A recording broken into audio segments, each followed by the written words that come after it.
Penceritaan dimulai dengan Grim Reaper atau malaikat maut yang dikenal sebagai entitas yang menuntun jiwa orang mati.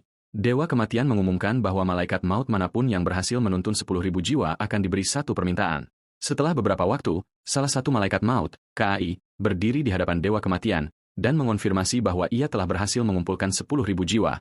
Dewa Kematian meyakinkannya bahwa ia akan memenuhi janjinya dan mengabulkan permintaan apapun yang diinginkannya. Permintaan KAI mengejutkan. Ia meminta untuk berhenti dari pekerjaannya sebagai malaikat maut. Dewa Kematian terkejut dengan permintaan ini, menjelaskan bahwa melepaskan diri dari tugas malaikat maut berarti alasan keberadaannya akan lenyap, dan nasibnya akan menjadi kehancuran total. Namun, KAI, yang telah mencapai tingkat kelelahan yang tak tertahankan, menjawab bahwa nasib tersebut sangat ia terima. Dewa Kematian setuju untuk mengabulkan permintaannya, dan pada saat itu, keberadaan KAI seharusnya benar-benar lenyap. Namun, bertentangan dengan harapannya, ia mendapati dirinya membuka mata lagi. Ia berbaring di tempat tidur sementara seorang pria dan wanita dengan antusias memanggilnya, Tuan Muda Qian, mengungkapkan kebahagiaan mereka bahwa ia akhirnya sadar kembali. Wanita itu bergegas memberitahu sang Count sementara pria itu mencoba memeriksa kondisinya dan bertanya apakah ia merasa tidak nyaman. KAI menatap tubuh Qian dengan rambut putih dan mata ungu, bingung dan bertanya-tanya mengapa ia kembali hidup setelah berharap untuk kehancuran. Untuk memahami apa yang terjadi, adegan kembali ke 17 tahun yang lalu, di sebuah hutan gelap pada malam hari.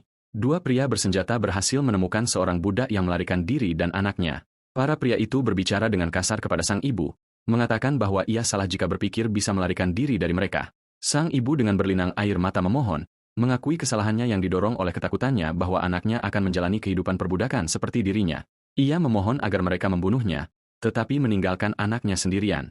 Salah satu pria itu dengan dingin mengatakan padanya untuk tidak khawatir, mereka tidak akan membunuh anak itu. Kemudian, sambil tersenyum sinis, ia bertanya mengapa mereka harus membunuh aset berharga. Ia menjelaskan dengan nada kasar bahwa mereka akan mengambil anak itu dan memperbudaknya sampai mati, sama seperti nasib yang dialami sang ibu. Sang ibu ambruk saat membayangkan nasib brutal yang menunggu bayinya, yang ia harapkan bisa memiliki kehidupan yang bermartabat sebagai manusia. Dalam keputusasaan yang mendalam, ia bertanya-tanya alasan di balik kehidupan mereka yang sengsara, dan ia berdoa dengan lantang, memohon kepada kekuatan apapun, baik dewa, malaikat, atau bahkan iblis, untuk campur tangan dan menyelamatkan anaknya. Pada saat itu, seorang pria misterius dengan penampilan agung muncul, memanggil ibu itu dengan namanya, Miru. Kedua prajurit itu terkejut dengan kemunculannya dan bertanya siapa dia dan siapa yang mengirimnya. Pria itu mengabaikan mereka dan dengan sopan memberitahu mereka bahwa ia tidak punya banyak waktu dan bahwa ia akan berbicara dengan wanita itu terlebih dahulu, lalu menjawab pertanyaan mereka. Kedua prajurit itu merasa merinding seolah-olah mereka berada di ambang kematian. Pria misterius itu melangkah dengan percaya diri melewati prajurit yang ketakutan dan berdiri di depan Miru, yang berlutut di tanah sambil memeluk anaknya. Ia menawarkan kesepakatan, berjanji untuk mengabulkan satu permintaan, dan sebagai imbalannya, ia harus memberikan satu hal yang diinginkannya. Ia kemudian mengungkapkan permintaannya, yaitu meminta jiwanya. Saat Miru memeluk anaknya, ia membisikkan permintaan terakhirnya kepada pria misterius yang berdiri di depannya. Setelah mendengarkannya, pria yang dikelilingi oleh aura surgawi itu menyatakan bahwa ia mengerti keinginannya dan bahwa kontrak di antara mereka telah disegel. Pada saat itu, senyum kepuasan muncul di wajah sang ibu saat ia memeluk bayinya sebelum jatuh tak bernyawa ke tanah sementara pria itu menggendong anak itu. Ketika para prajurit melihat pemandangan itu, mereka berteriak pada pria itu, menuntut untuk mengetahui apa yang ia lakukan, bersikeras bahwa anak itu adalah milik mereka dan memerintahkannya untuk meninggalkannya dan segera pergi. Tetapi pria itu, yang kini menggendong anak itu, dengan tenang meminta maaf dan memberitahu mereka bahwa ia tidak bisa lagi menyerahkannya. Para prajurit menjadi marah dan memutuskan tidak ada pilihan lain selain membunuhnya karena mengganggu urusan mereka, dan mereka bergegas menyerangnya. Namun, sebelum mereka bisa mencapainya, mereka tiba-tiba membeku di tempat, dengan ngeri mendapati bahwa mereka tidak dapat menggerakkan tubuh mereka. Pria itu kemudian dengan tenang menyatakan aturan kedua para malaikat maut, yang menetapkan bahwa siapapun yang mengganggu pekerjaannya, ia berhak untuk membunuh mereka. Para prajurit panik saat tubuh mereka mulai bergerak di luar kendali mereka, dan mereka berteriak, memohon padanya untuk berhenti. Oleh kekuatan yang tak terlihat, mereka dipaksa untuk mengarahkan pedang mereka ke satu sama lain. Dan dalam sekejap, mereka saling memberikan luka fatal saat berteriak agar ia berhenti. Setelah para prajurit itu tumbang, pria itu berdiri sambil menggendong anak itu, menatap tubuh Miu yang tak bernyawa. Sebuah cahaya redup terpancar dari tubuhnya, yaitu jiwanya, dan naik ke langit. Pria itu memberitahu kita bahwa ini adalah jiwa ke-999 yang telah ia kumpulkan. Ia menatap bayi yang mengulurkan tangan kecilnya ke wajahnya dan bergumam pada dirinya sendiri bahwa ia telah mengambil permintaan yang merepotkan. Kemudian, ia berjalan pergi, menyadari bahwa ia tidak punya banyak waktu lagi. 16 tahun kemudian, seorang gadis muda berambut merah memanggil seseorang dengan sebutan Oa dan bertanya apakah ia di rumah, dan sebuah suara dari dalam menjawab bahwa ia ada. Gadis bernama Jazid itu masuk sambil membawa keranjang dan mengeluh bahwa Kai tidak menyambutnya dengan hangat. Kai dengan dingin menjawab, bertanya apakah ia terlihat seperti orang tua yang tidak bisa mendengar dengan baik, meyakinkannya bahwa ia bisa mendengarnya, bahkan jika ia memanggilnya dengan lembut. Ia kemudian menambahkan bahwa tidak masuk akal untuk menyambutnya dengan hangat setiap kali, terutama karena ia mengunjunginya beberapa kali sehari. Jazid memprotes, mengatakan bahwa orang lain akan senang ia berkunjung dan akan menyambutnya dengan hangat.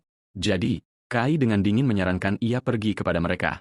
Kemudian, Jazid menjadi bingung dan mengatakan itu bukan yang ia maksudkan. Akhirnya, ia mengakui hanya berharap Kai akan menunjukkan lebih banyak kasih sayang padanya. Sementara itu, Kai sibuk mengukir patung kayu, mengabaikan perkataannya.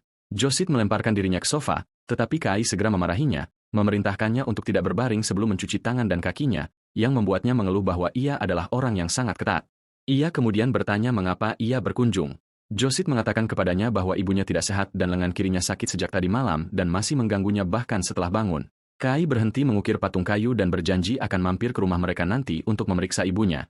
Jazid mengucapkan terima kasih yang sebesar-besarnya, mengungkapkan rasa terima kasihnya yang mendalam atas bantuannya yang terus-menerus. Kemudian ia mengatakan ia akan pergi ke gunung untuk mengumpulkan beberapa herbal. Setelah Jazid pergi, Kai pergi ke rumahnya. Ibunya, yang dipanggil Kai sebagai Miu dalam pikirannya, menyambutnya dan menawarinya beberapa roti yang baru saja ia buat. Kai menatapnya lalu menjentikan jarinya. Dan wanita itu langsung membeku di tempat dan kehilangan kesadaran sebelum jatuh ke lantai seperti boneka tak bernyawa.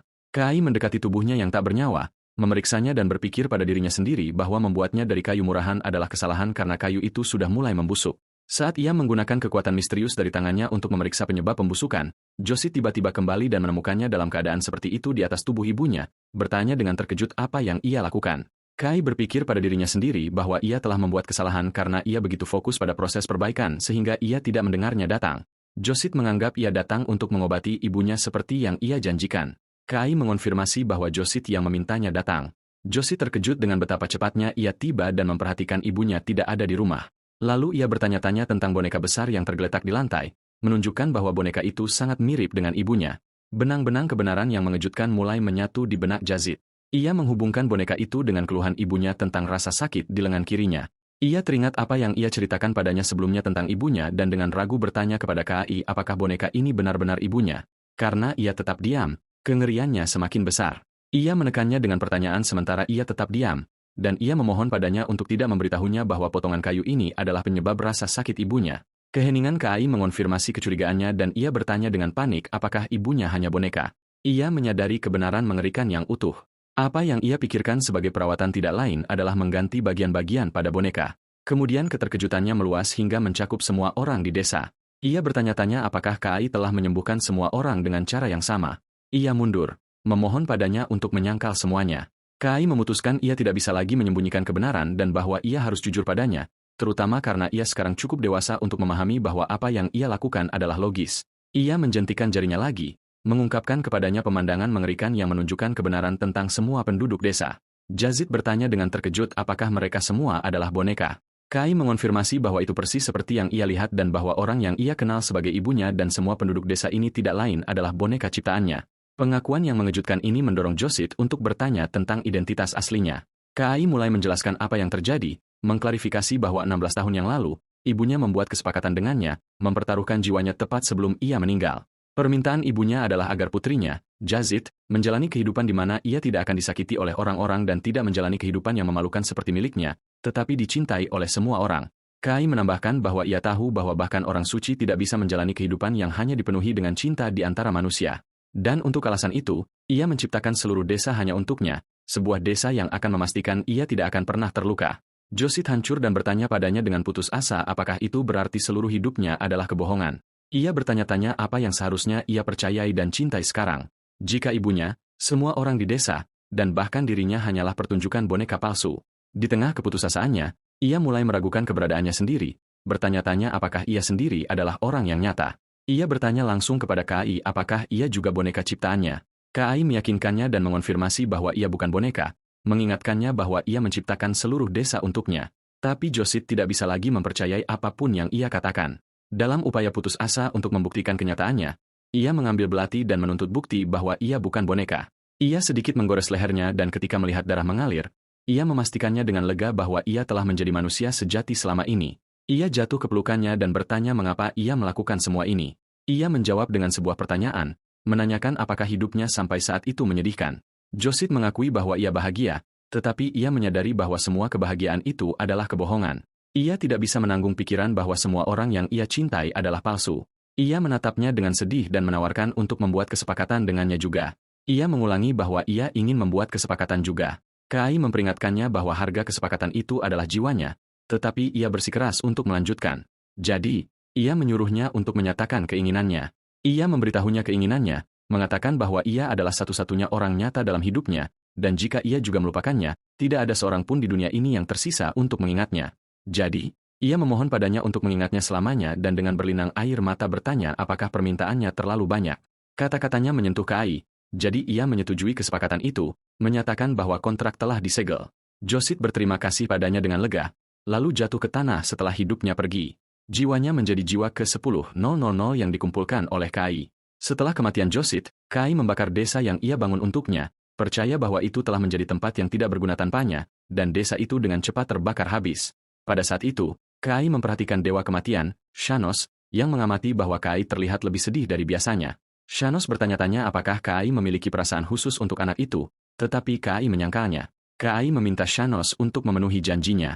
Setelah Shanos berpura-pura lupa, ia tertawa, mengatakan bahwa tentu saja ia ingat. Setelah melihat wajah marah Kai mengingatkannya tentang janji yang ia buat untuk mengabulkan satu permintaan setelah menuntun jiwa ke-10.000. Shanos menjelaskan bahwa ia membuat ini sebagai aturan umum untuk meningkatkan efisiensi malaikat maut lainnya, kemudian setuju untuk mengabulkan permintaan Kai dan memintanya untuk menyatakannya. Permintaan Kai adalah untuk berhenti dari pekerjaannya. Ia mengulangi permintaannya lagi. Shanos terkejut dan mengingatkannya bahwa menyerah menjadi malaikat maut berarti kehancurannya. Tetapi Kai menjawab bahwa ia sudah menghadapi kematian 10.000 kali. Dan ketika Shanos bertanya apakah ia lelah, Kai mengonfirmasinya. Di sini terungkap bahwa Kai adalah malaikat maut yang unik. Ketika jiwa manusia dipilih untuk menjadi malaikat maut, ia kehilangan semua ingatannya dan berubah menjadi Grim Reaper, tetapi Kai mempertahankan semua ingatannya.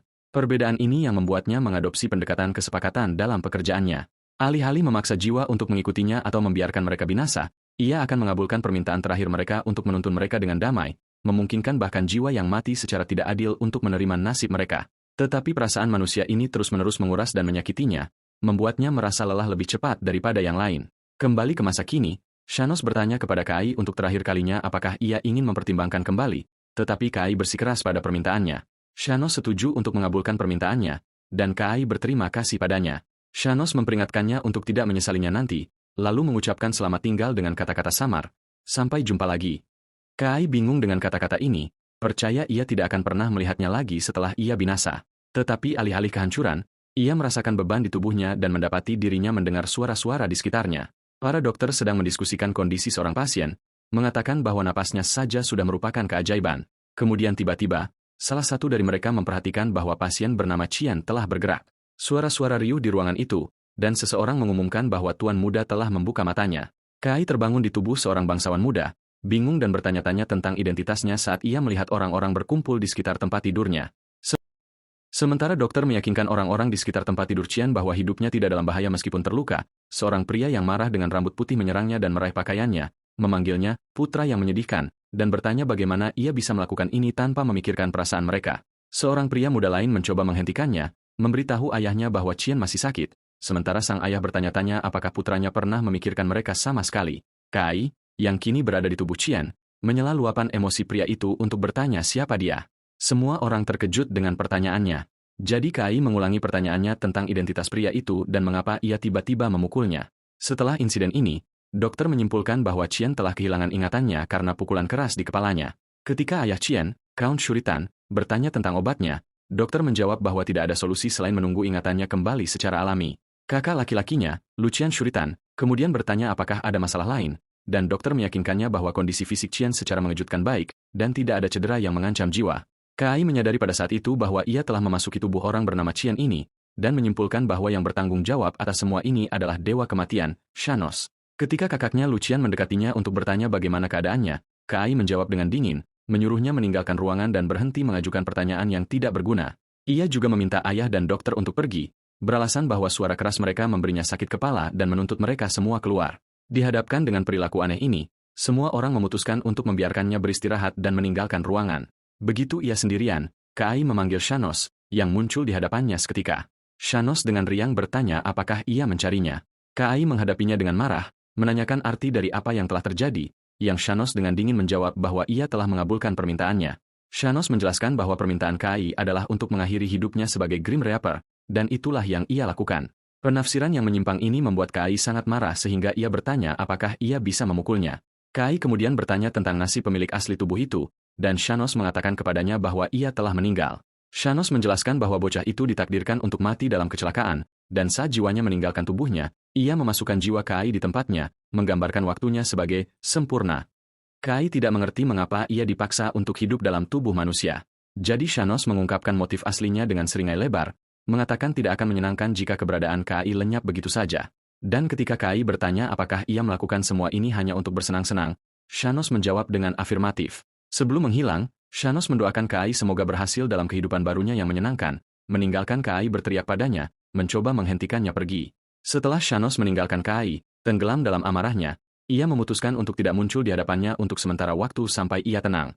Setelah beberapa hari berlalu, Kai masih marah karena Shanos tidak muncul bahkan ketika ia memanggilnya. Jadi, ia memutuskan untuk memutuskan hubungan dengannya sepenuhnya dan berjalan dengan caranya sendiri.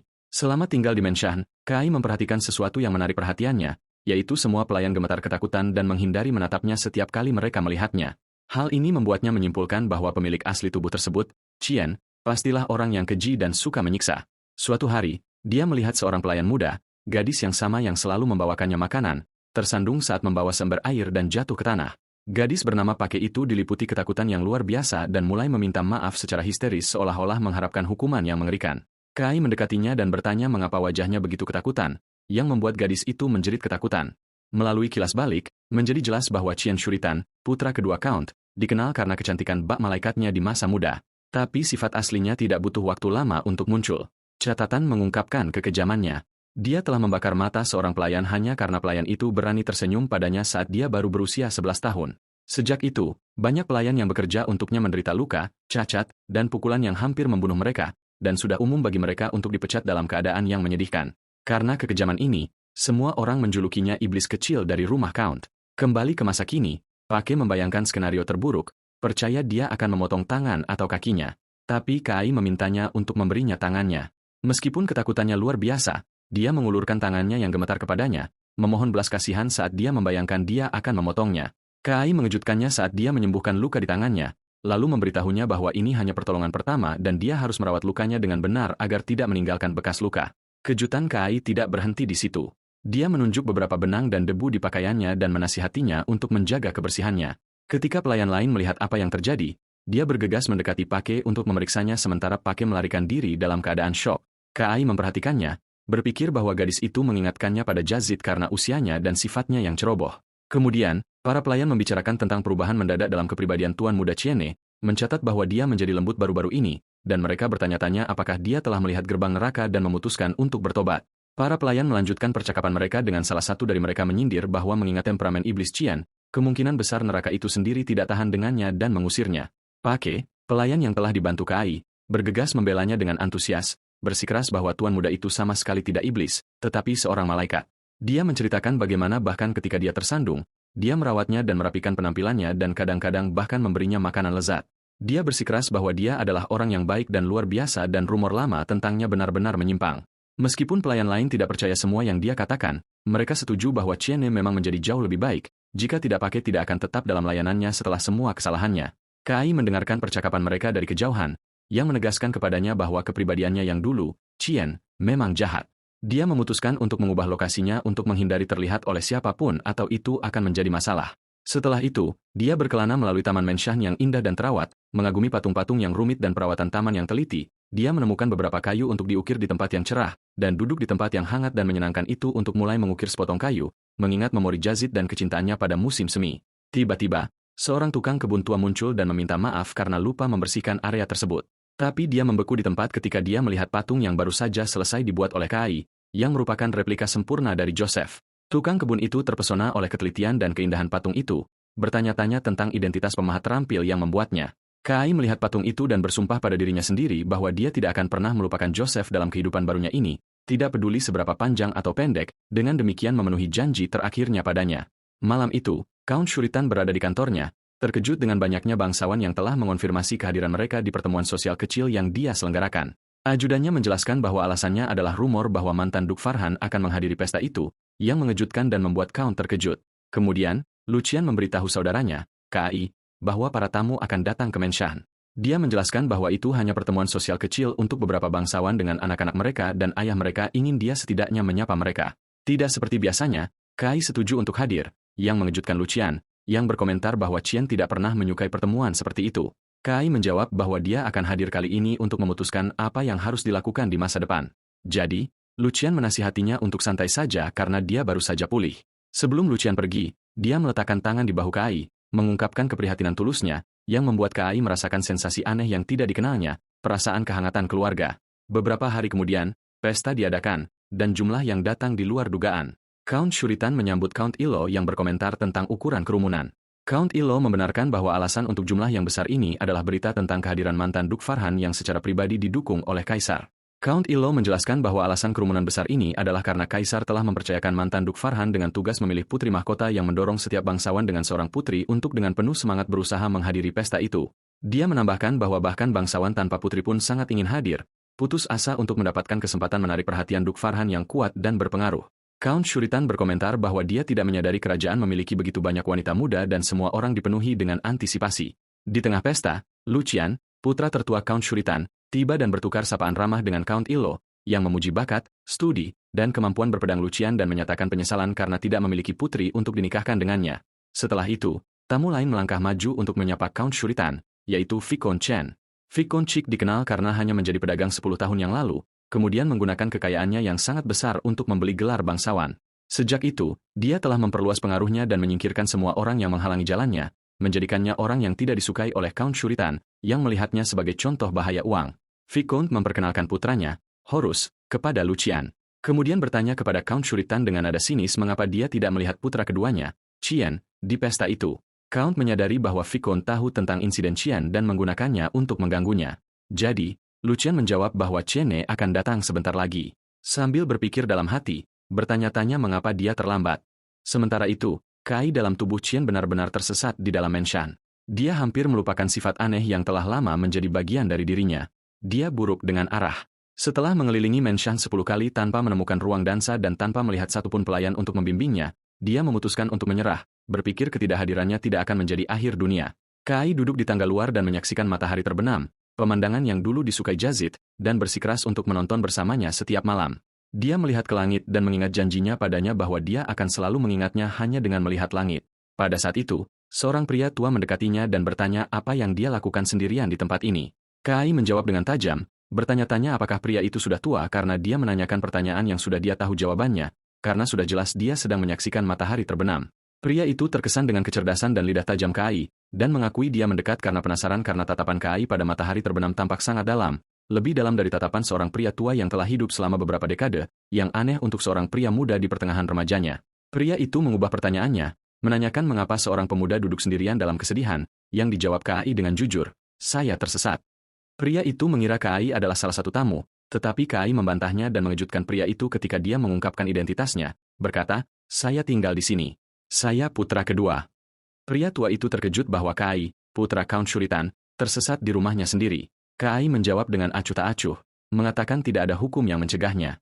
Pria itu tersenyum dan menerima logikanya yang aneh, lalu menawarkan untuk membimbingnya ke ruang perjamuan, mengakui dia tahu jalan lebih baik darinya. Jadi Kai berterima kasih padanya dan mengikutinya. Saat mereka berjalan, pria itu menanyakan nama Kai, dan dia menjawab, "Sen."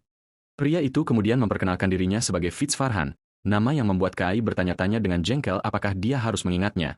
Duke Fitz menyadari kejengkelan Kai dan menyebutnya tidak sopan, tetapi menambahkan bahwa ketidaksopanannya agak menyegarkan dan bersikeras bahwa dia mengingat namanya karena dia tidak akan menyesal mengenalnya. Sementara itu, di ruang perjamuan, Count Shuritan khawatir karena Lord Fitz telah pergi ke suatu tempat sendirian.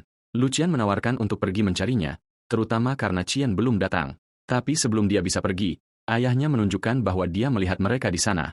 Saat Qian memasuki aula, Kai merasa dia telah terlibat dalam sesuatu yang merepotkan.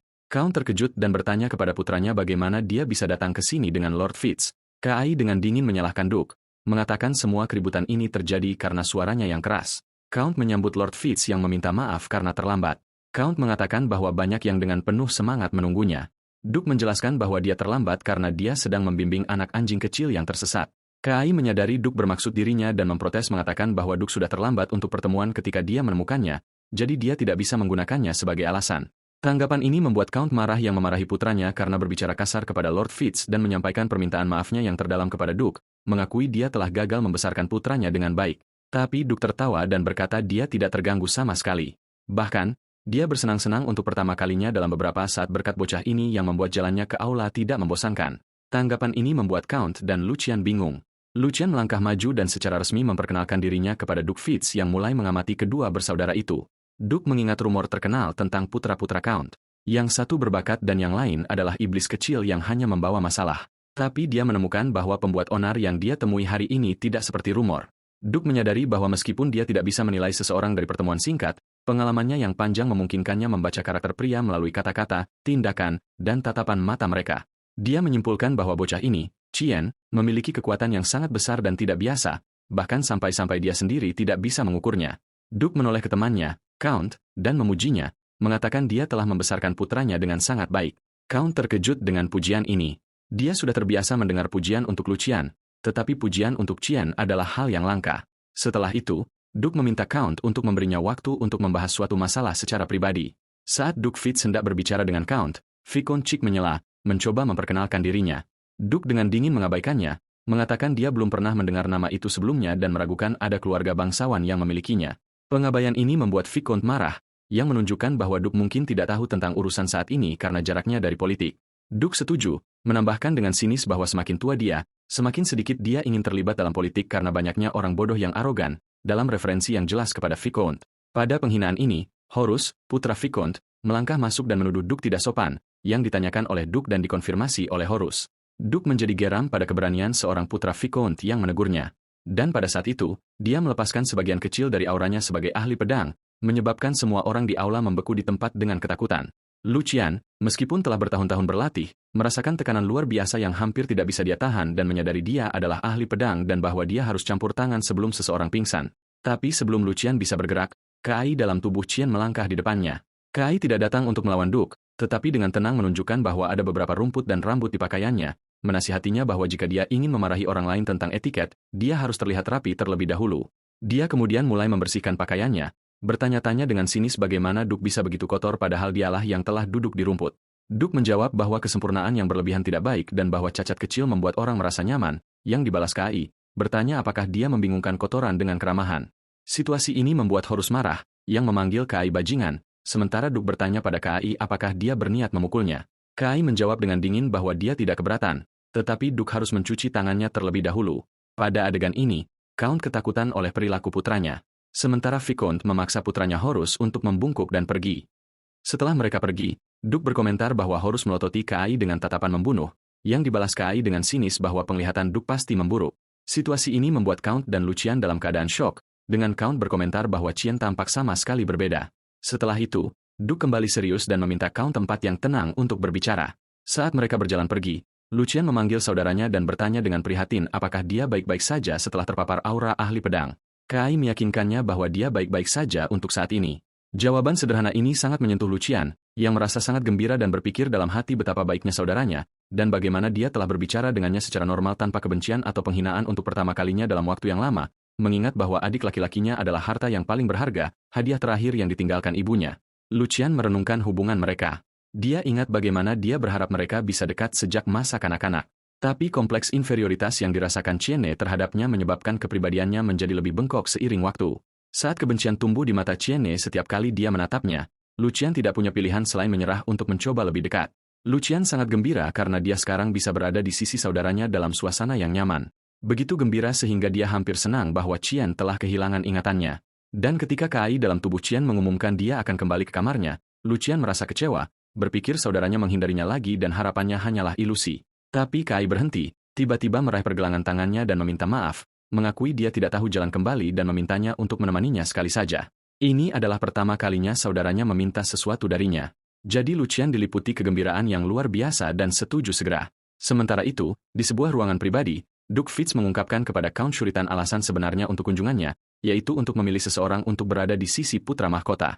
Count berpikir dia bermaksud memilih putri mahkota, tetapi Duke membantahnya, menjelaskan bahwa dia datang untuk mencari teman untuk pangeran, seseorang yang bisa mengekang temperamennya yang berapi-api. Duke menjelaskan bahwa Pangeran Edith, kandidat kuat untuk mewarisi tahta, memiliki semua kualifikasi, dari keterampilan berpedang hingga kemampuan akademik, tetapi satu-satunya kekurangannya adalah temperamennya yang tajam dan ketidakmampuannya mengendalikan amarahnya sampai-sampai dia mungkin membunuh siapapun yang berbicara sembarangan tentangnya. Karena alasan ini, Duke menyarankan kepada Kaisar untuk menempatkan seseorang di samping pangeran yang bisa menenangkan sifatnya, terutama karena pangeran dikenal tidak membentuk hubungan pribadi apapun. Count menyadari bahwa ini adalah alasan kunjungan Duke. Duke mengakui bahwa dia awalnya memikirkan Lucian dengan kepribadiannya yang tenang dan mantap untuk menjadi pendamping pangeran, tetapi dia segera menyadari dia salah karena dia takut bahwa kepribadian Lucian yang sedingin es mungkin memprovokasi kemarahan berapi-api pangeran alih-alih menenangkannya, dan salah satu dari mereka mungkin terluka akibat bentrokan ini. Count setuju dengan pendapat Duke karena semua orang tahu bahwa Lucian tidak akan mundur dari prinsip-prinsipnya bahkan dengan pedang di lehernya yang membuat Count setuju dengan Duke bahwa pasangan ini akan berbahaya. Oleh karena itu, Duke memberitahu Count bahwa dia telah memilih orang lain yang juga putranya. Count menyadari dengan ngeri bahwa Duke bermaksud Qian. Duke membenarkan bahwa dia ingin Qian mengambil tugas ini yang ditolak mentah-mentah oleh Count. Count membenarkan penolakannya dengan menyatakan bahwa Qian benar-benar tidak stabil dan penuh dengan kekurangan dan setiap kesalahan darinya dapat membahayakan seluruh keluarga. Dalam upaya putus asa untuk membujuk Duke, Count mengungkapkan rahasia berbahaya bahwa Qian baru-baru ini mengalami kecelakaan dan kehilangan ingatannya, yang sangat mengejutkan Duke. Count Shuritan menolak permintaan Duke Fitz, meminta maaf karena putranya, Qian, menderita amnesia dan tidak memenuhi syarat untuk tugas tersebut. Tetapi pengakuan ini tidak menghalangi sang Duke. Bahkan, itu meningkatkan kekagumannya pada Qian. Dia merasa tidak wajar bagi seorang anak laki-laki yang menderita amnesia untuk begitu tenang dan santai alih-alih takut dan gelisah. Mata Qian tenang dan dalam, yang membuat sang Duke yakin bahwa penilaiannya dalam menilai pria belum gagal, dan bahwa anak laki-laki ini adalah permata sejati. Sang Duke mengatakan kepada Count bahwa dia tidak melihat masalah dengan kehilangan ingatan. Bahkan, dia merasa telah membuat pilihan yang sangat baik. Dia memintanya untuk memikirkannya, mengakui bahwa dia telah menyukai anak laki-laki itu. Kemudian, Count bertemu dengan kedua putranya, Lucian dan Kai, dan menjelaskan kepada mereka bahwa sang Duke telah datang untuk mencari teman yang cocok untuk Pangeran Edith. Kai mencibir pada dirinya sendiri memikirkan seorang pangeran yang membutuhkan seseorang untuk mencarikan teman untuknya. Sementara Lucian bertanya kepada ayahnya mengapa dia menceritakan hal ini, Count mengungkapkan bahwa sang Duke ingin Qian yang mengambil tugas ini. Kai dan Lucian sama-sama terkejut. Kai berpikir sang Duke sudah pikun, sementara Lucian menolak mentah-mentah gagasan itu. Count mencoba membujuk Lucian bahwa ini demi kebaikan keluarga, tetapi Lucian memprotes, menolak dan mengingatkannya bahwa Pangeran Edith dikenal karena temperamennya yang berapi-api dan tidak toleran terhadap kesalahan sekecil apapun, dan dia mempertanyakan bagaimana seorang anak laki-laki dengan amnesia dapat dikirim ke orang seperti itu. Count mengakui dia ragu pada awalnya, tetapi berubah pikiran setelah memikirkannya, percaya bahwa sang Duke pasti punya alasan untuk memilih Qian. Lucian menawarkan untuk pergi menggantikan saudaranya, tetapi ayahnya menolak. Di tengah argumen mereka, Kai tiba-tiba menyela mereka, mengumumkan persetujuannya untuk pergi. Ayahnya terkejut dan bertanya apakah dia serius. Kai membenarkan keputusannya dengan mengatakan tugas itu tidak tampak sulit karena hanya membutuhkan kunjungan ke pangeran dari waktu ke waktu untuk berbicara dengannya. Lucian dan ayahnya mencoba memperingatkannya tentang bahaya dan bahwa kesalahan apapun dapat mengorbankan nyawanya. Tetapi Kai bersikeras pada posisinya. Dia mengatakan bahwa karena dia telah menjadi pengganggu bagi keluarga dan dijuluki si iblis kecil, ini mungkin kesempatan yang baik untuk melakukan sesuatu yang berguna. Dia kemudian meninggalkan ruangan, meninggalkan ayahnya untuk merenungkan kata-katanya dan berpikir bahwa putranya mungkin benar-benar telah berubah. Beberapa hari kemudian, Kai tiba di istana kekaisaran. Dia kagum dengan ukuran tempat itu. Dan kemudian dia melihat Pangeran Edith, yang sedang berlatih ilmu pedangnya. Dia memutuskan untuk tidak mengganggunya dan duduk untuk menunggu di dekatnya, tetapi dia segera tertidur di bawah sinar matahari yang hangat. Dia bangun karena suara pangeran, yang dengan berani mengomentari keberaniannya karena tidur di tempat latihan pangeran. Kai bertanya kepadanya siapa dia dan kemudian mencoba pergi, tetapi sang pangeran menghentikannya. Sang pangeran bertanya kepada Kai apakah dia membutuhkan teman, yang dijawab Kai bahwa dia akan pergi dan memberitahu semua orang bahwa sang pangeran telah mengusirnya dan tidak membutuhkan teman seperti dia. Tanggapan ini membuat sang pangeran marah, yang menghunus pedangnya dan meletakkannya di leher Kai, memperingatkannya bahwa dia akan membunuhnya jika dia membelakanginya lagi tanpa izin. Kai tidak terpengaruh oleh ancaman itu. Sebaliknya, dia dengan tenang meminta sang pangeran untuk melepaskan lengannya karena dia tidak ingin menyentuh tangan yang berkeringat. Sang pangeran bertanya apakah dia berani memberinya perintah, yang dijawab Kai bahwa itu hanya permintaan, bukan perintah. Sang pangeran terkejut dengan kurangnya rasa takut Kai akan kematian dan bertanya lagi siapa dia. Kai memperkenalkan dirinya sebagai Qian Shuritan. Sang pangeran ingat bahwa keluarga Shuritan dikenal karena integritas dan reputasi baiknya. Dia bertanya mengapa Kai ada di sana dan diberitahu bahwa seorang lelaki tua telah mengirimnya. Sang pangeran segera mengerti yang dia maksud adalah Duke Fitz. Kai kemudian dengan belak-belakan memberitahu sang pangeran bahwa sang Duke telah memintanya untuk menjadi temannya, tetapi menambahkan bahwa sepertinya sang pangeran tidak membutuhkan teman, jadi dia akan pergi. Sang pangeran menghentikannya lagi, mengingatkannya akan ancaman sebelumnya. Kai dengan tenang bertanya apakah dia berencana untuk membunuhnya. Sang pangeran memperhatikan bahwa Kai memperlakukan gagasan kematian dengan enteng. Sang pangeran memutuskan dia tidak membutuhkan teman, tetapi tidak pantas untuk mengirim kembali seseorang yang telah dikirim Duke Fitz, jadi dia menyuruh Kai untuk mengikutinya. Sang pangeran membawa Kai ke perpustakaan. Kai tidak menunjukkan keberatan terhadap buku-buku itu dan bahkan menganggap tempat itu nyaman karena dia tidak dalam kunjungan resmi. Sang pangeran terkejut ketika Kai duduk jauh darinya dan mulai membaca buku. Dia sebenarnya mengamati Kai, berharap bahwa dia, seperti putra bangsawan lainnya, akan mencoba menyanjungnya untuk memenangkan bantuannya, dan bahwa pengabaian ini hanyalah strategi untuk mendapatkan perhatiannya. Tetapi 3 jam berlalu, dan Kai tidak mengangkat matanya dari bukunya, seolah-olah dia telah sepenuhnya melupakan keberadaan pangeran. Sang pangeran merasa sangat terhina. Ini adalah pertama kalinya seseorang memperlakukannya dengan pengabaian seperti itu.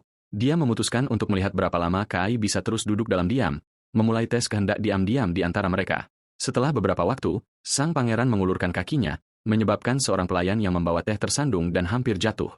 Tetapi sebelum dia bisa menyentuh tanah, Kai menggunakan kekuatan misterius dan tak terlihat untuk menghentikannya dan memulihkan keseimbangannya tanpa ada yang menyadarinya. Sang pangeran terkejut dengan apa yang dilihatnya dan tidak tahu bagaimana pelayan itu tiba-tiba mendapatkan kembali keseimbangannya. Kai menasihati pelayan itu tanpa melihat ke atas dari bukunya untuk selalu berhati-hati. Sementara itu, sang pangeran bertanya-tanya apakah Kai yang melakukannya, tetapi dia dengan cepat menepis gagasan itu. Setelah minum tehnya, Kai mengumumkan bahwa dia akan pergi dan akan kembali keesokan harinya. Sang pangeran terkejut dengan desakan Kai untuk datang setiap hari hanya untuk menghabiskan waktunya membaca, yang dijawab Kai bahwa dia harus sopan kepada orang yang lebih tua untuk saat ini. Saat Kai pergi, sang pangeran bertanya-tanya dalam kebingungan tentang kebenaran pemuda misterius ini. Rutinitas ini berlanjut selama beberapa hari dengan Kai datang dan duduk untuk membaca dalam diam.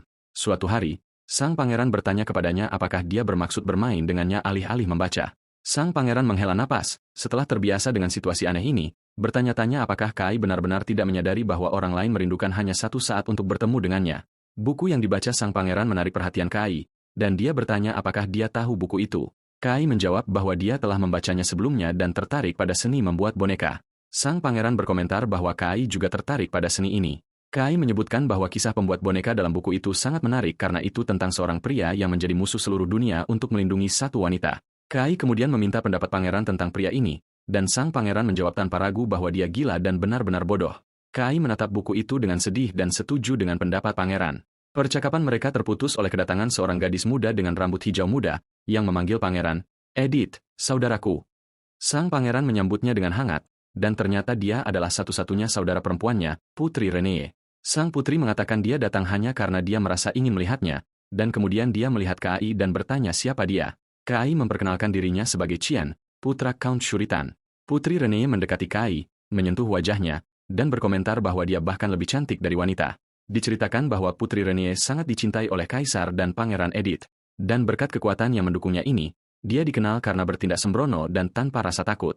Meskipun Kai tidak tahu apa-apa tentang semua ini dari pertemuan singkat ini, dia yakin akan satu hal tentang dia. Setelah bertemu Putri Renee, Kai menyimpulkan pada dirinya sendiri bahwa dia adalah tipe orang yang membuat seseorang lelah untuk mengenalnya.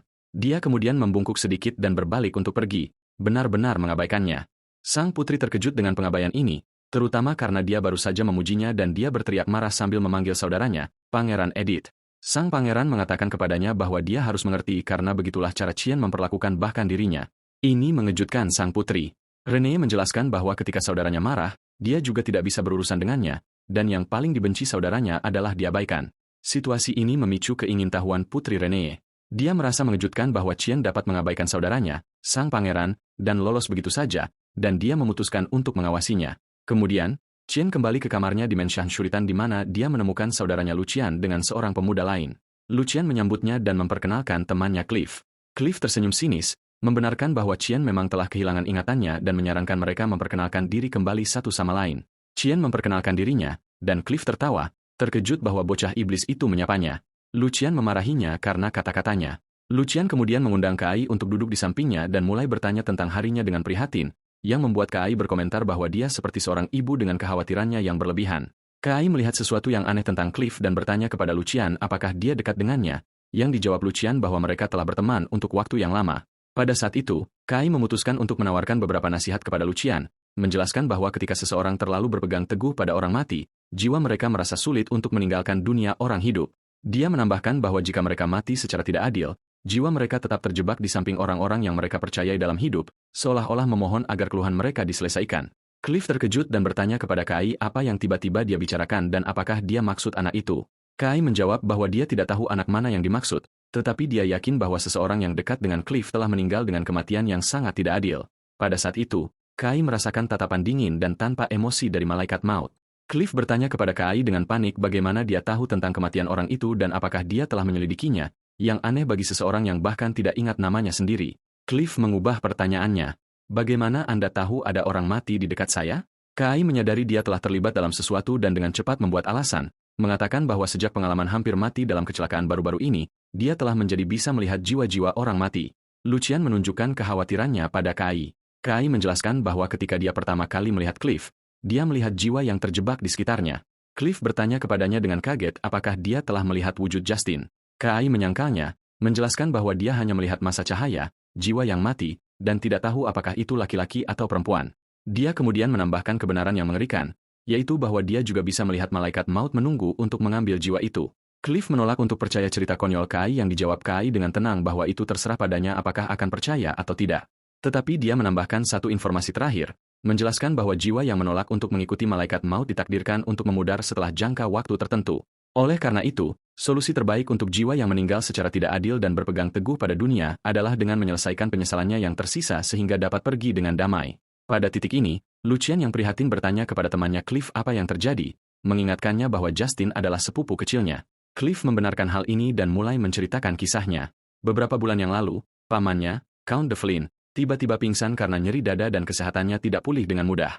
Akibatnya, putra sulungnya, Justin, dipilih sebagai pewaris gelar. Tetapi sebulan yang lalu, Justin tiba-tiba menghilang. Keluarga mengira dia telah melarikan diri karena takut memikul tanggung jawab gelar itu, terutama setelah surat darinya ditemukan di mana dia mengakui kurangnya kepercayaan dirinya dalam kemampuannya untuk memimpin keluarga.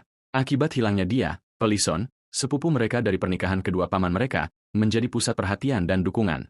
Tetapi Cliff percaya bahwa Justin yang dikenalnya tidak cukup lemah untuk meninggalkan tugasnya dan melarikan diri, dan dia yakin dia akan kembali. Tetapi sekarang, setelah mendengar kata-kata Kai, dia ketakutan dengan pikiran bahwa sepupunya mungkin sudah mati.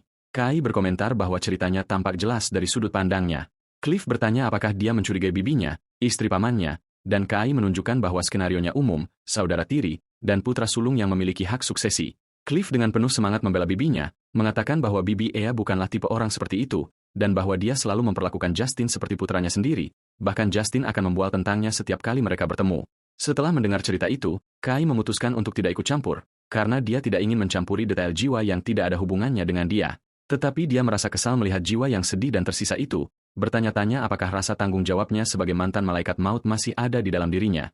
Kai menghela napas dan memberitahu Cliff bahwa menurutnya, jawabannya sudah jelas, tetapi dia menawarkan untuk melakukan tes. Itu akan membutuhkan sedikit bantuan dari Count Devlin. Adegan bergeser untuk menunjukkan BBE menyelinap diam-diam di malam hari sampai dia mencapai tujuannya. Adegan bergeser ke pertemuan Shaneo dengan Bibi Asia di tempat rahasia.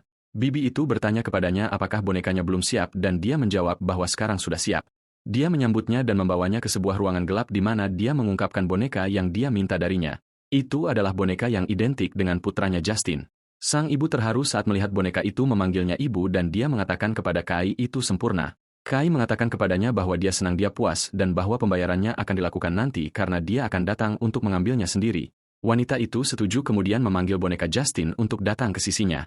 Setelah Shaneo menyerahkan boneka itu kepada Lady Asia, dia mengingatkannya akan janji mereka, pembayarannya, dan pergi. Kai muncul di belakangnya, dan Kai berterima kasih padanya atas bantuannya. Shaneo dengan riang menjawab bahwa dia siap membantu kapan saja karena itu menyenangkan. Tetapi Kai dengan dingin berkomentar bahwa Shaneo tampaknya memiliki terlalu banyak waktu luang. Kai menunjukkan bahwa Shaneo, yang telah mengabaikan panggilannya berulang kali, muncul segera ketika dia berjanji untuk berhenti marah sebagai imbalan atas bantuannya dengan tugas ini.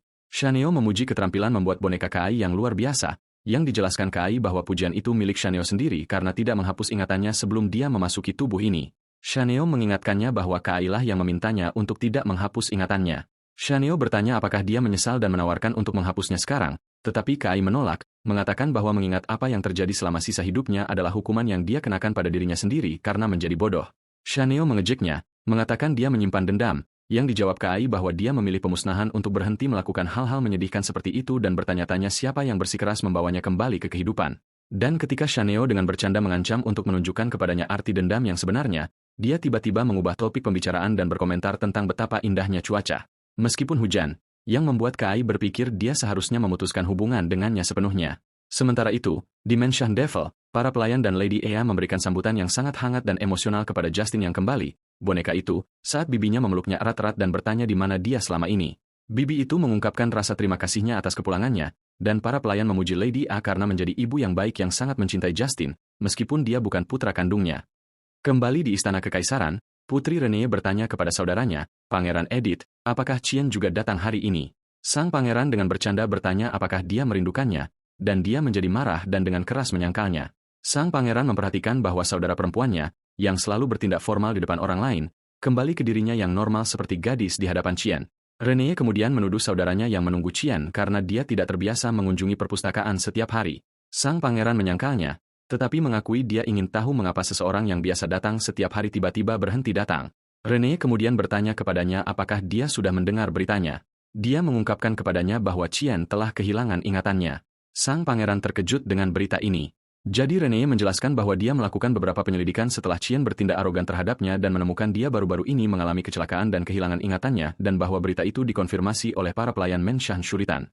Sang pangeran bingung, bertanya-tanya bagaimana seseorang dengan amnesia bisa begitu tenang dan santai. Dia bertanya kepada saudara perempuannya untuk detail tentang kecelakaan itu, dan dia menjawab dengan senyum, bertanya apakah dia penasaran. Putri Renee terus menggoda saudaranya, Pangeran Edith, memberitahunya bahwa jika dia penasaran dengan kecelakaan Chien, dia harus menyelidikinya sendiri dan bahwa dia tidak akan memberitahunya dengan mudah sebagai hukuman karena menggodanya. Kemudian dia meninggalkannya dalam keadaan marah dan frustrasi. Sementara itu, di Mansion Shuritan, Cliff bergegas ke Kai dan dengan bersemangat mengatakan kepadanya bahwa Justin memang kembali seperti yang dia katakan. Cliff tidak percaya, bertanya-tanya bagaimana ini bisa terjadi. Tetapi Kai, yang sedang membaca buku, dengan tenang mengingatkannya bahwa dia telah memintanya untuk tidak mengajukan pertanyaan apapun. Cliff tetap bingung, bertanya-tanya apakah orang yang kembali itu benar-benar Justin. Cliff tidak bisa menahan diri dan meraih Kai, menuntut jawaban, tetapi Lucian turun tangan dan meminta temannya untuk berhenti karena dia mengganggu Chien. Kai mengulangi peringatannya bahwa dia tidak akan mengizinkan pertanyaan apapun tentang masalah ini.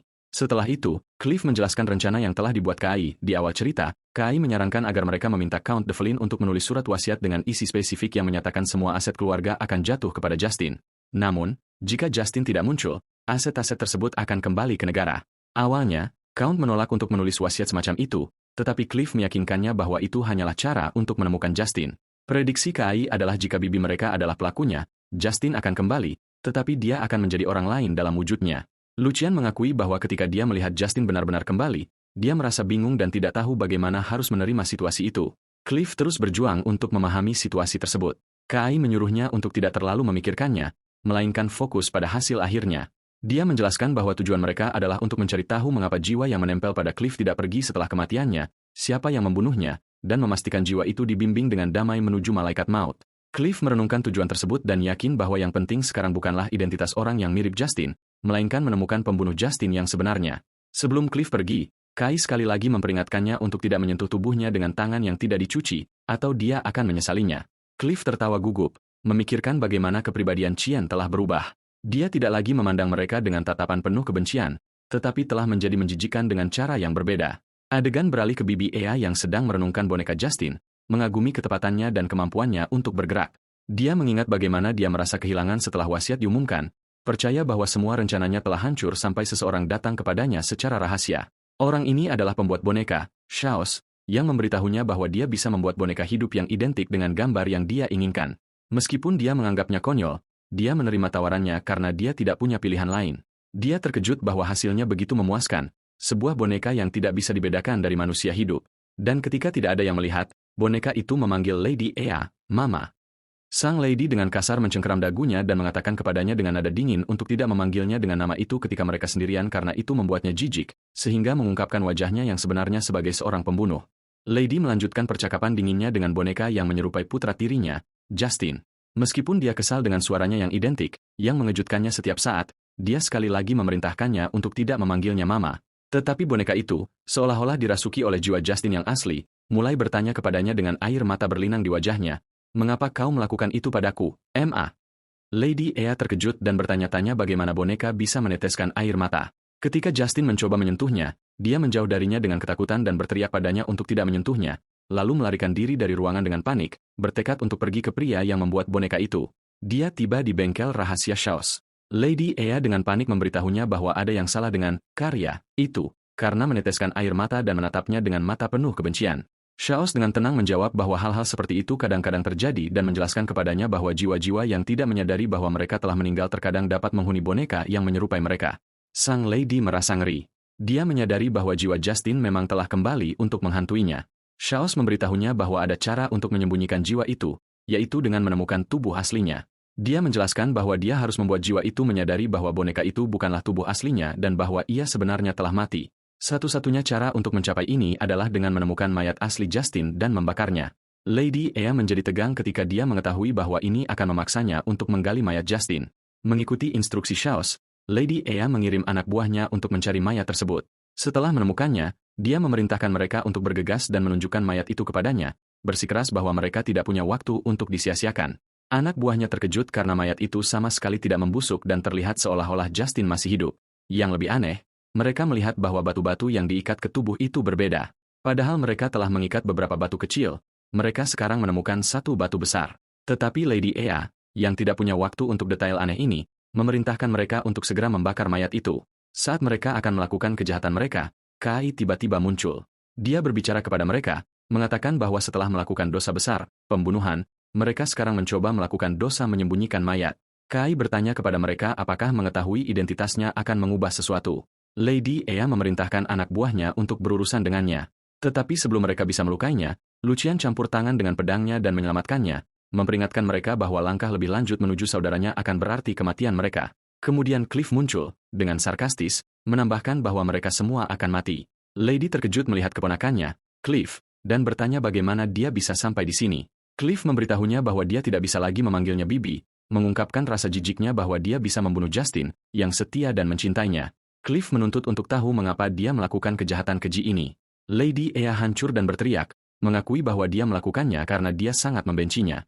Dia menjelaskan bahwa dia membenci cara suaminya, Count Devlin, hanya mencurahkan kehangatan dan cinta kepada Justin sambil mengabaikan putranya, Pelison. Kebencian ini membuatnya ingin mati, dan dia membenci Justin karena memonopoli cinta ayahnya sampai-sampai dia ingin membunuhnya. Dia mengklaim dia tidak tahan melihat putranya tumbuh tanpa cinta ayahnya. Dan jika dia tidak bisa memberinya cinta itu, dia setidaknya ingin memberinya kekayaan dan status seorang count. Dia bersikeras dia melakukan itu semua untuk putranya. Cliff menantangnya dengan kebenaran motifnya, menjelaskan bahwa Count Devlin memperlakukan Justin dengan baik karena dia merasa kasihan padanya karena kehilangan ibunya di usia muda. Dia dengan dingin memberitahunya bahwa orang-orang biasanya tidak melakukan pembunuhan karena cemburu atas kasih sayang yang tidak diterima anak-anak mereka dan bahwa pada akhirnya, dia membunuh Justin untuk memuaskan keserakahan dan ketamakannya sendiri. Ketika Cliff mencoba menangkapnya untuk membawanya ke pengadilan, Kai menghentikannya dan memintanya untuk menunggu sejenak, lalu memanggil seseorang untuk keluar dari kegelapan. Semua orang terkejut dengan kemunculan Pelison, putra Lady Ea. Ibunya bertanya kepadanya dengan terkejut apa yang dia lakukan di sana. Dan pengakuan yang mengejutkan datang dari Pelison sendiri saat dia mengatakan bahwa dialah yang membunuh Justin. Pelison menjelaskan bahwa ibunya bukanlah pembunuhnya dan bahwa dialah yang membunuh saudaranya. Ibunya mengira dia mencoba melindunginya, tetapi dia bersikeras bahwa dia keluar karena dia tidak bisa lagi menyembunyikan dosanya. Dia mulai menceritakan apa yang terjadi pada malam yang naas itu. Dia melihat ibunya keluar larut malam, merasa curiga, dan diam-diam mengikutinya. Di sana dia menyaksikan ibu dan anak buahnya melempar saudaranya ke danau. Tetapi setelah ibunya pergi, Justin merangkak keluar dari danau. Dia berhasil memotong tali dengan pisau yang dia temukan di dasar. Ketika Justin melihat saudaranya Pelison, dia meminta bantuan. Tetapi pada saat itu, pikiran yang mengerikan muncul di benak Pelison. Jika saudaranya kembali hidup, itu akan berakhir untuk ibunya. Dan tentu saja, masa depannya sendiri juga akan berakhir. Dalam momen ketakutan dan keraguan itu, tanpa menyadarinya, dia merebut pisau dari tangan saudaranya dan menusuknya hingga tewas, lalu mengikatkan batu ke tubuhnya lagi dan menenggelamkannya di danau. Pelison pingsan, meneriakkan pengakuannya. Aku yang membunuhnya. Setelah pengakuan Pelison, ibunya, Lady Ea, mencoba melindunginya, bersikeras bahwa dialah pembunuhnya, sementara dia terus mengakui kesalahannya untuk membebaskannya. Tetapi tiba-tiba, keputusasaan Lady Ea berubah menjadi keputusan berdarah. Dia memutuskan bahwa tidak peduli siapa pembunuhnya, selama dia bisa menyingkirkan semua orang di sana, itu akan seolah-olah tidak ada yang terjadi. Dia memanggil anak buahnya yang tersembunyi untuk keluar dan melenyapkan semua orang. Tetapi yang muncul bukanlah anak buahnya, melainkan Pangeran Edith dan para prajuritnya. Lady Ea terkejut dan sang pangeran menyatakan bahwa pembunuhan dan percobaan pembunuhan adalah kejahatan serius dan dia memerintahkan anak buahnya untuk menangkap mereka. Lady Ea dan Plisson digiring pergi sambil berteriak sementara Lucian menyaksikan akhir menyedihkan mereka tanpa perasaan simpati. Setelah itu, Kai bertanya kepada pangeran mengapa dia ada di sana dan sang pangeran dengan santai menjawab bahwa dia hanya lewat dan melihat apa yang terjadi. Sementara itu, Cliff masih bingung saat dia melihat boneka Justin dan dia bertanya kepada Kai apakah jiwa Justin benar-benar tidak ada di dalam boneka itu, yang dikonfirmasi oleh Kai. Kai mengungkapkan kebenaran. Semua yang dikatakan Shaws kepada Countess adalah kebohongan. Sejak awal, Kai merancang boneka itu hanya untuk menangis, dan seluruh rencana itu hanyalah tipu muslihat. Menggunakan Countess yang ketakutan untuk menemukan tubuh Justin. Pada saat itu, Justin muncul di hadapan Cliff. Cliff berkata dengan sedih bahwa dia sekarang yakin itu hanya boneka, karena Justin yang asli selalu tersenyum padanya. Tetapi sekarang dia tidak tersenyum. Cliff meminta maaf kepada Justin, mengatakan bahwa jika dia lebih bijaksana, dia mungkin telah memperhatikan konflik di dalam keluarga dan mencegah kematiannya. Justin memeluk Cliff dan berterima kasih padanya. Cliff sangat tersentuh setelah mendengar suaranya untuk terakhir kalinya. Setelah jiwa Justin mempertaruhkan kehancuran untuk menghuni boneka itu selama beberapa saat hanya untuk berterima kasih kepada Cliff, ia kemudian naik dengan damai ke langit. Kai merasa lega bahwa Justin akhirnya menemukan kedamaian. Kemudian, Lady Ea dan Plisson dijatuhi hukuman mati. Saat Lady Ea berada di platform eksekusi, Shaws tiba-tiba muncul di hadapannya. Dia memberitahunya bahwa dia datang untuk mengumpulkan harga untuk karya yang dia buat untuknya.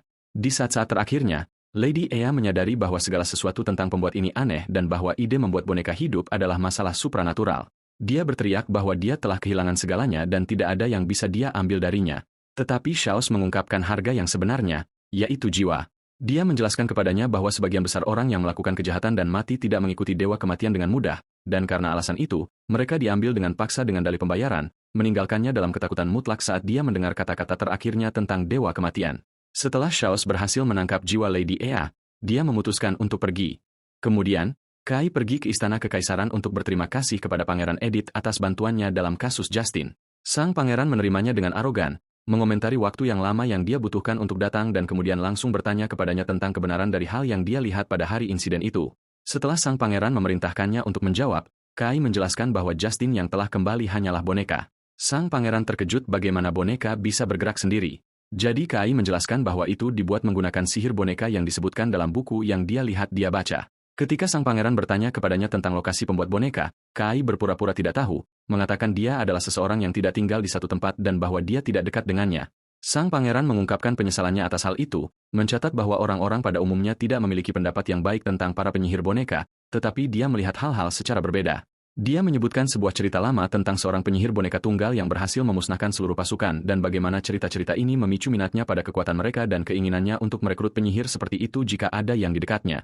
Kai mengubah topik pembicaraan dan bertanya kepada pangeran bagaimana dia tiba di tempat kejadian kejahatan hari itu.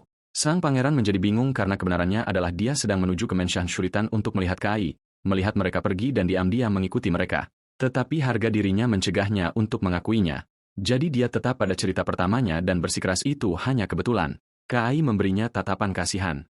Menyadari dia berbohong dan berkomentar bahwa dia lebih baik dalam membaca ekspresi orang daripada yang dia duga. Sang pangeran mulai merasa bodoh setiap kali dia berbicara dengan Kai. Sang pangeran bingung, tidak mengerti mengapa Kai memilih untuk melakukan itu meskipun sifat dan kepribadiannya. Sang pangeran kemudian kembali bertanya kepada Kai tentang amnesianya.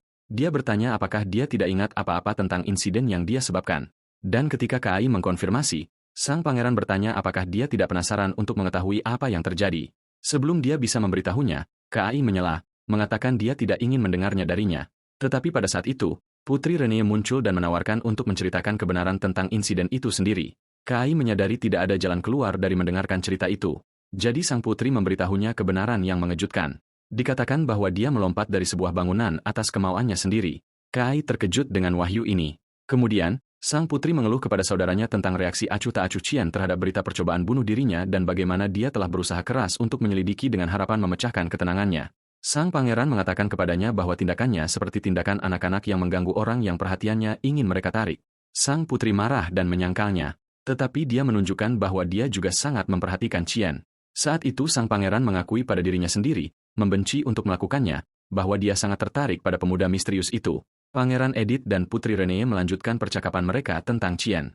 Sang pangeran mengakui bahwa ada sesuatu yang mengkhawatirkannya tentang Qian, menjelaskan bahwa dia tidak terlihat seperti tipe orang yang mencoba bunuh diri. Bahkan jika seseorang kehilangan ingatannya, sifat dasarnya tidak berubah.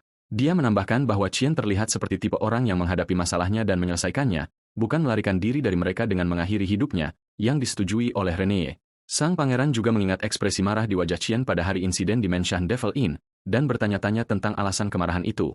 Sementara itu, Kai sedang memikirkan dilemanya, marah pada Chaos karena menempatkannya di tubuh seseorang yang penuh dengan masalah. Meskipun dia telah memutuskan untuk mengabaikan masalah percobaan bunuh diri Qian yang asli, dia mulai khawatir bahwa alasan yang mendorong Qian untuk putus asa mungkin masih ada dan bisa memengaruhinya juga. Oleh karena itu, dia memutuskan untuk setidaknya memahami keadaan di sekitar insiden itu. Kai pergi ke ayahnya, Count Shuritan, dan bertanya langsung kepadanya mengapa dia melompat.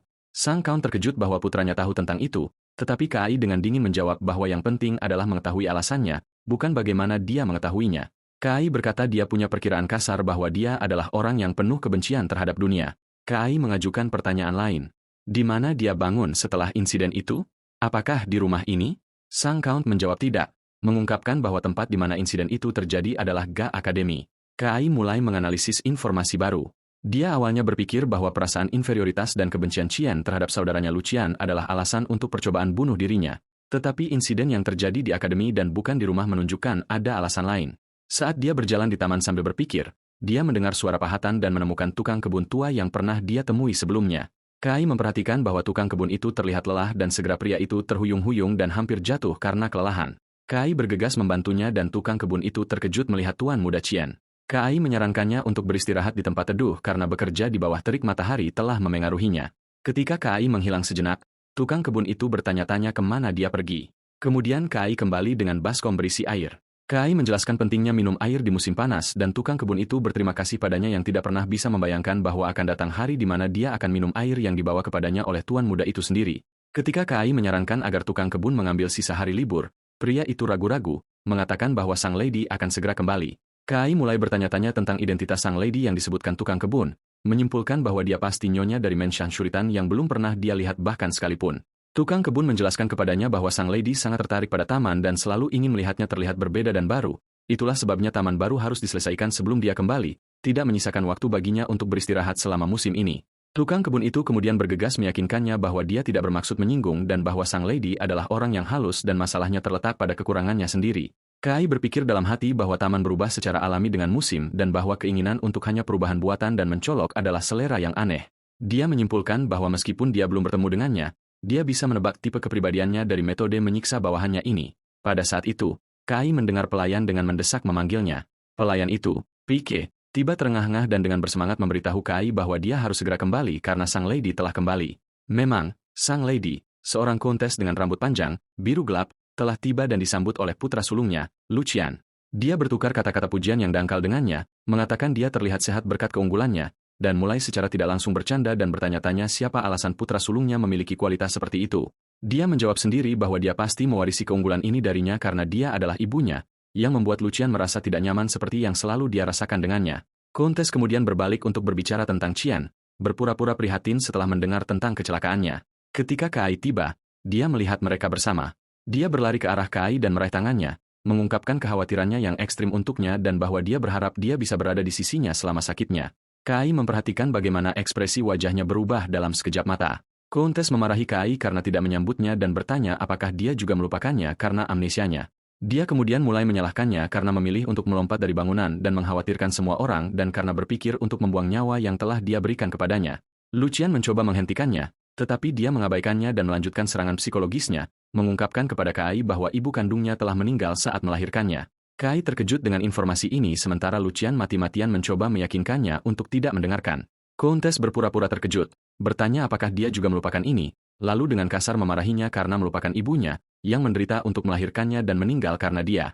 Lucian menyadari ini adalah metode penyiksaannya yang konstan. Kata-kata baiknya yang tampaknya selalu dipenuhi dengan duri beracun yang telah menyudutkan dan menyiksa Qian sepanjang hidupnya. Countess melanjutkan serangannya, mengatakan dia sekarang mengerti mengapa dia memilih untuk mati dan bahwa karena dia telah membunuh ibunya, dia harus hidup lebih keras untuk mengganti nyawanya juga.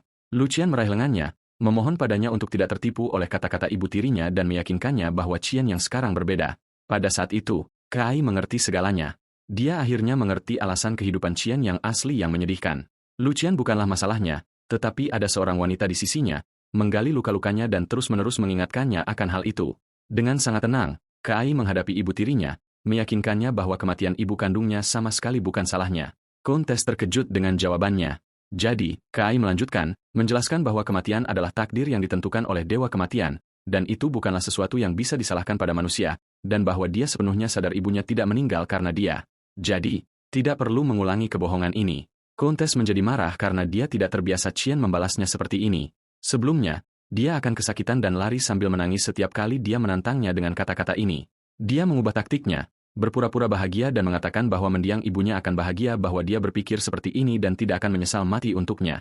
Kai setuju dengannya, lalu mengajukan pertanyaan yang canggung kepadanya.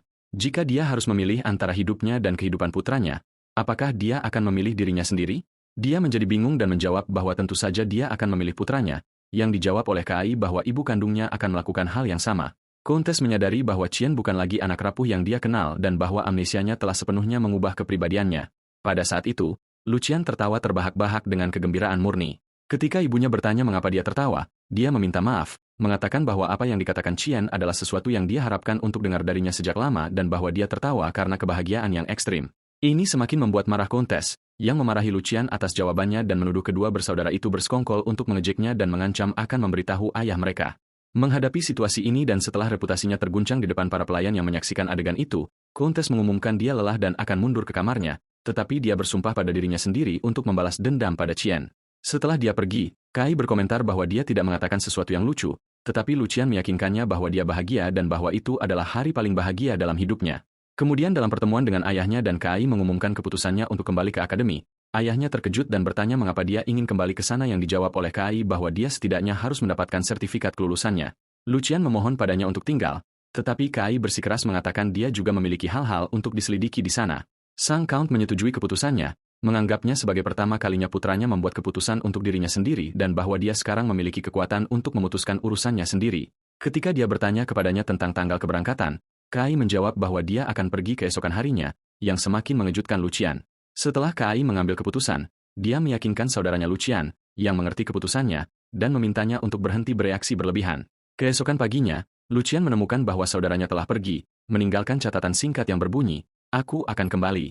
Jangan khawatir."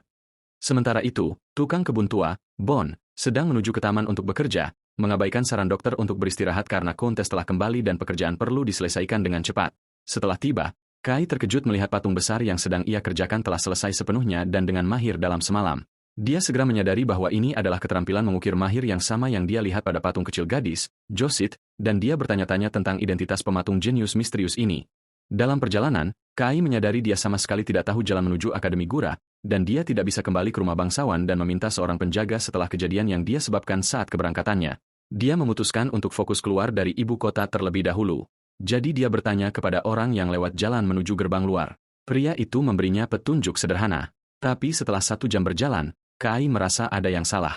Jadi dia bertanya lagi kepada pria yang sama yang mengulangi petunjuk yang sama. Kai berterima kasih atas bantuannya, lalu mulai bergerak lagi. Setelah berjalan lama lagi tanpa hasil, dia berhenti untuk bertanya kepada orang lain hanya untuk menemukan itu adalah pria berambut biru yang sama untuk ketiga kalinya.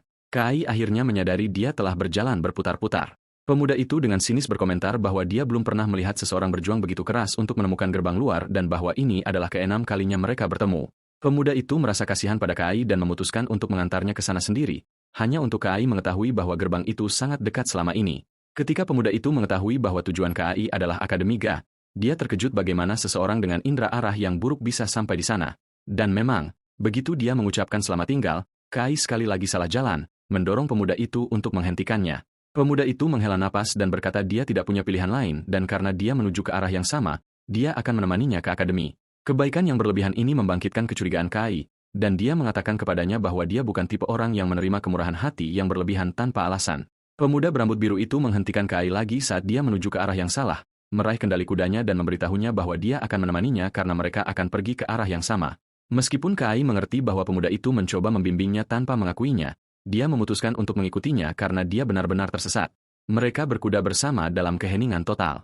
Pemuda itu berpikir dalam hati bagaimana Kai memperlakukannya seolah-olah dia tidak ada meskipun dia membimbingnya dan bahwa dia memiliki bakat khusus untuk mengganggu orang-orang yang membantunya.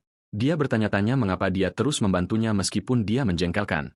Dia menyimpulkan bahwa dia melakukannya karena dia tampak begitu lemah dan tidak berdaya sehingga dia takut suatu hari nanti dia mungkin akan menemukannya tersesat di sisi lain benua jika dia meninggalkannya sendirian.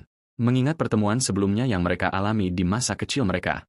Meskipun demikian, dia menemukan kepercayaan diri dan sikap langsung Kai menarik. Ketika mereka tiba di sebuah penginapan, pemilik penginapan Tina menyambut mereka dan bertanya apakah mereka menginginkan satu kamar. Keduanya dengan cepat menegaskan bahwa mereka tidak bersama. Dan kemudian Kai meminta kamar terpisah, makanan, dan air mandi.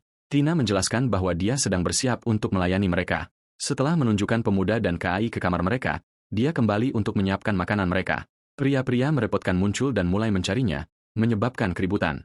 Tina mencoba bersembunyi dari mereka karena ayahnya telah memintanya untuk menghindari mereka menghancurkan tempat itu. Pemuda berambut biru dan Kai muncul di belakangnya dan mengalihkannya dengan berpura-pura lapar. Tina bergerak untuk menyiapkan makanan mereka, dan para pembuat onar bersukacita ketika mereka melihat dia akhirnya muncul. Tina meminta maaf kepada Kai dan pemuda itu karena kurangnya ruang di kedai minumnya dan meminta mereka untuk berbagi meja, tetapi salah satu pria merepotkan itu meraihnya dengan kasar. Tina memintanya untuk melepaskannya, tetapi dia terus mengganggunya. Ayahnya mencoba membelanya, tetapi penyerang itu mendorongnya dengan keras dan menjatuhkannya ke tanah. Penyerang itu kemudian meraih Tina lagi saat dia berteriak minta tolong. Pemuda berambut biru itu campur tangan dalam perkelahian, meraih pergelangan tangan penyerang, dan dengan tenang memintanya untuk melepaskan gadis itu agar dia bisa makan makanannya. Penyerang itu berpikir pemuda ini mengharapkan kematian, dan karena dia ingin berkelahi, dia memutuskan untuk mengabulkan keinginannya. Komentar dingin Kai bahwa penyerang tidak akan menikmati pertarungan itu membuat pria itu bingung. Pemuda itu meraih penyerang dan memberitahunya bahwa dia tidak mencari masalah, tetapi dia juga tidak lari darinya. Kemudian, dia menghancurkan tangannya dengan kekuatan besar, membuat pria itu menjerit kesakitan. Para sahabat penyerang terkejut oleh kekuatan tak terduga ini. Saat salah satu dari mereka mencoba menyerangnya dari belakang, pemuda itu dengan terampil memperlihatkan belati dan memotong tangan penyerang, menasihatinya untuk bersyukur itu bukan tangan kanannya. Pada saat itu, penyerang mengenali identitas pemuda berambut biru itu dari gaya bertarungnya menggunakan dua belati dan kecepatannya yang luar biasa. Dia menjerit ketakutan, bertanya apakah dia Jiren dari Black Mercenary Guild. Jiren dikenal sebagai sosok legendaris yang naik ke pangkat tentara bayaran kelas S hanya menggunakan dua belati kecil. Dan meskipun penampilannya ramah, dia terkenal karena kekejaman dan kekejamannya. Penyerang itu menyadari dia telah memilih orang yang salah untuk dimusuhi. Dan dalam upaya putus asa, dia memutuskan untuk menyerang secara langsung. Tapi dia tiba-tiba melewati Jiren, dan Kai muncul di belakangnya, menempelkan pisau ke lehernya. Jiren belum menyadari bahwa satu-satunya kekhawatiran penyerang adalah mengambil sandera. Dalam kebingungan, penyerang berhasil meraih Kai dan menggunakannya sebagai sandera. Tapi Kai, alih-alih takut, dengan sangat tenang mengajukan pertanyaan aneh kepada penculik itu. Bukankah sudah menjadi kebiasaan ketika mengambil sandera untuk memilih wanita atau orang tua? Dia kemudian bertanya-tanya mengapa dia memilihnya dan apakah dia terlihat lebih lemah dari gadis itu. Penculik itu tertegun oleh pertanyaan aneh ini dan memerintahkannya untuk diam. Kai menjelaskan bahwa dia sama sekali tidak menikmati situasi ini dan bahwa hal yang paling dia benci di dunia adalah disentuh oleh seseorang dengan sentuhan ringan di lengan penculik. Kai menggunakan pengetahuannya tentang titik tekanan tubuh, menyebabkan pria itu kesakitan luar biasa yang membuatnya menjatuhkan senjatanya dan jatuh ke tanah, menggeliat. Jiren sendiri terkejut bahwa sentuhan sederhana bisa menyebabkan begitu banyak rasa sakit.